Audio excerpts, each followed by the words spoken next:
What's going on, y'all? It's Tim here with Develop with Tim. Told you I was going to create a segment out of the question I asked my friends. What were some of the challenges or problems that they saw middle high school students face? And if they worked with college students, what were some of the things that they were seeing there? And man, like I said, the results were just like I said, I knew some of them, but just to get the feedback made things more real. So I did want to create the segments. So I'm just going to get into it and start running my mouth. So one person, he said, for college, I normally see lack of direction. Most young adults were told to graduate high school, then go to college to be successful. Not what to major in, not how to network, not how to apply to internships or market themselves, just go to college. That then leads to change of majors multiple times. Transfer and dropout rates increase because they don't see the end goal due to not being on a solid path. I also see people graduating and having unrealistic expectations, but that just stems from being told go to college and not what to do while you're there.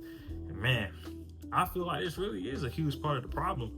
We just dropping students off and just saying figure it out, but we're not giving them any direction or any pathway of figuring out what it is that they actually want to do.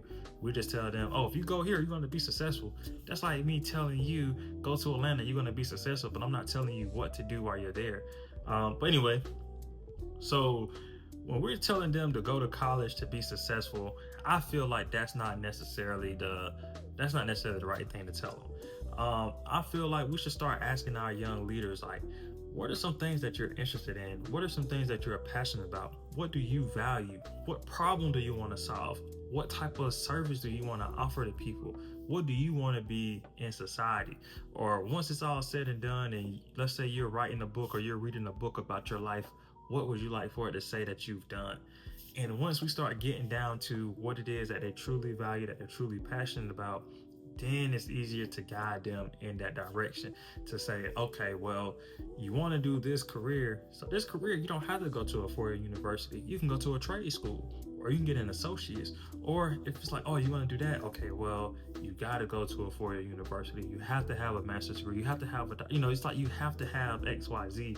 But if they know what it is that they want to do, they know what it is that's going to make them happy, have a fulfilled, abundant life, then we got to start pointing them in that direction.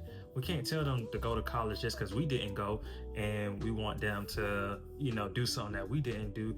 We got to start leading them the right way and down the right path, because this is their life, and we want to make sure that they're living their life to the fullest and not having any regret because they now have student debt or student loans, debt from college that they got to take care of, they got to pay for, all for something that they did not even want to do. So this will just be part one. I'm gonna follow this up with the additional parts for this feedback that I received.